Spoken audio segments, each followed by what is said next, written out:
கிறிஸ்துவில் பிரியமானவர்களே, ஆண்டவராகிய இயேசு கிறிஸ்துவின் நாமத்திலே உங்கள் யாவரையும் வாழ்த்தி ஆசீர்வதிக்கிறேன்.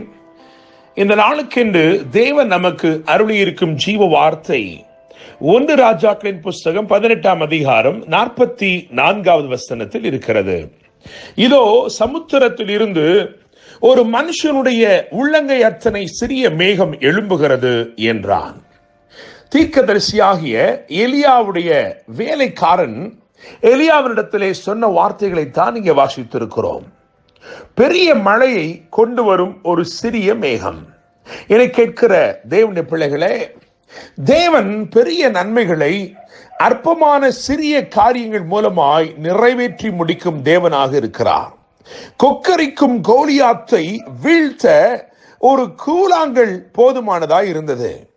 5000 புருஷர்களை போஷிக்க 5 அப்பமும் 2 மீன்களுமே போதுமானதாக இருந்தது. எமோரியருடைய இருப்பு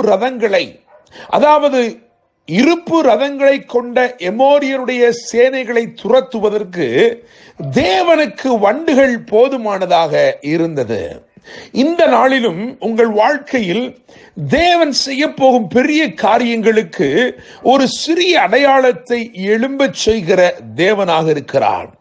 எலியாவுடைய செவிகளிலே பெருமழையின் இரைச்சல் கேட்கப்படுகிறது.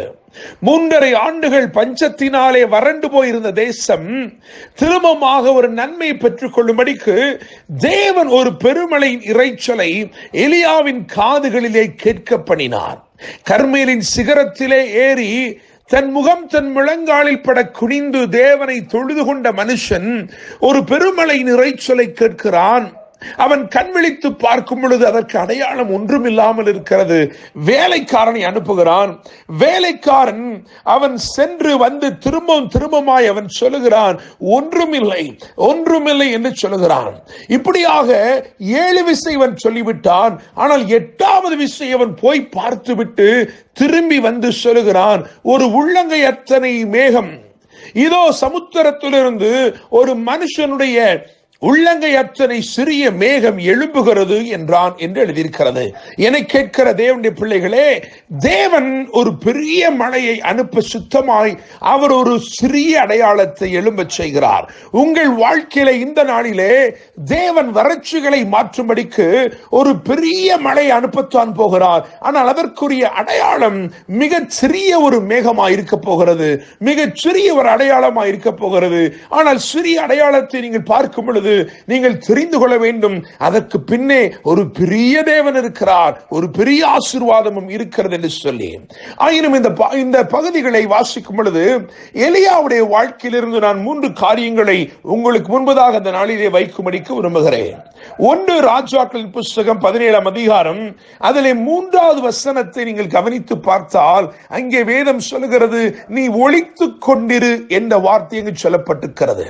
நீ இவ்விடத்தை விட்டு கீழ்த்திசை நோக்கி போய் யோர்தானுக்கு நேரே இருக்கிற கேரித் ஆற்றண்டையில் ஒளித்துக் கொண்டிரு என்று எழுதியிருக்கிறது. என கேட்கிற தேவனுடைய பிள்ளைகளே, தேவன் அவருடைய ஆலோசனையின்படியும் அவருடைய ஞானத்தின்படியும் நம்மை ஒளித்துக் கொண்டிருக்க சொல்லுகிறார் என்றால் நிச்சயமாய் தேவன் நாம் ஒளித்துக் கொண்டிருக்கிற இடத்திலே வைத்து நம்மை உருவாக்க போகிறார் என்று அர்த்தம்.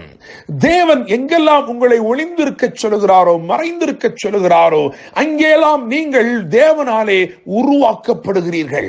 காலையும் மாலையும் கர்த்தருடைய உண்மை அவனை உருவாக்கிற்று. ஒரு ஊழியக்காரனுக்கு தேவை என்னவென்று சொன்னால் தேவனுடைய வார்த்தை. அந்த வார்த்தையில் இருக்கிற உண்மையை அவன் புரிந்து கொள்ளும் மட்டும் அவனை அவர் உருவாக்கி கொண்டே இருக்கிறார். காலையும் காகங்கள் வருகிறது, மாலையும் காகங்கள் வருகிறது. அவனுக்கு கிடைத்தது போஜனம் அல்ல, அவன் உண்டது தேவனுடைய உண்மையை. என் தேவன் எவ்வளவு உண்மையாக இருக்கிறார், அடையாளம் தெரியாத இடத்தில் நான் இருந்தாலும் அவர் அதிசயங்களை விளங்க பண்ணுகிறார் என்ற அந்த உண்மை இருக்கிறதே, அது அவனை உருவாக்கி கொண்டே இருந்தது.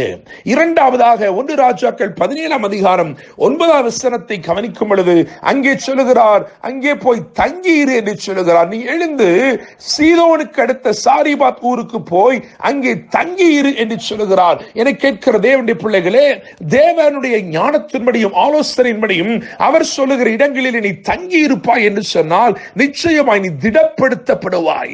தேவன் ஒளித்துக் கொண்டிருக்க சொல்லுகிற இடத்திலே ஒளித்திருக்கும் பொழுது உருவாக்கப்படுகிறாய்.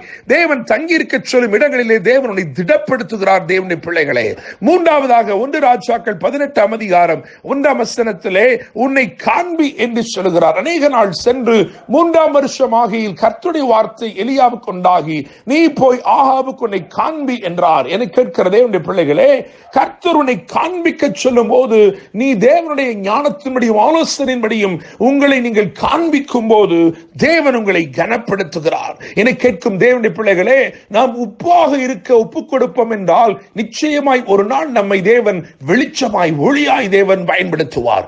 உப்பாக இருக்கவும் அழைத்திருக்கிறார், ஒளியாக இருக்கவும் அழைத்திருக்கிறார். இந்த கடைசி காலத்திலே நாம் தேவனுடைய சத்தமாகவும் துணித்துக் கொண்டிருக்கிறோம். தேவனுடைய பிள்ளைகளே, இதோ சமுத்திரத்திலிருந்து ஒரு மனுஷனுடைய உள்ளங்கையத்தனை சிறிய மேகம் எழும்புகிறது என்று சொல்லப்பட்ட அந்த வார்த்தையின்படியே இன்று நான் நம்புகிறேன், விசுவாசிக்கிறேன். கர்த்தர் உங்கள் வாழ்க்கையிலே செய்ய போகிற பெரிய காரியங்கள் தேவன் செய்ய போகிற பெரிய காரியங்களுக்கு அடையாளமாக ஒரு சிறிய கையத்தனை மேகம் ஒன்று எழும்புகிறது, உள்ளங்கையத்தனை மேகம் என்று எழும்புகிறது.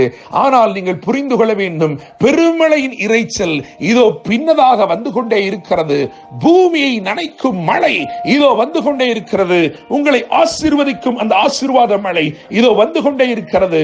இன்று காண்பிக்கப்படுவது எதுவோ அடையாளம்தான், ஆனால் ஒரு பெரிய ஆசீர்வாதம் உங்களை தொடர்ந்து வருகிறது. கர்த்தர் தாமே இந்த வார்த்தைகள் மூலமாய் உங்களை ஆசீர்வதித்து வாழ வைப்பாராக. என்னும் அன்புடன் pastor Daniel Moses. God bless you.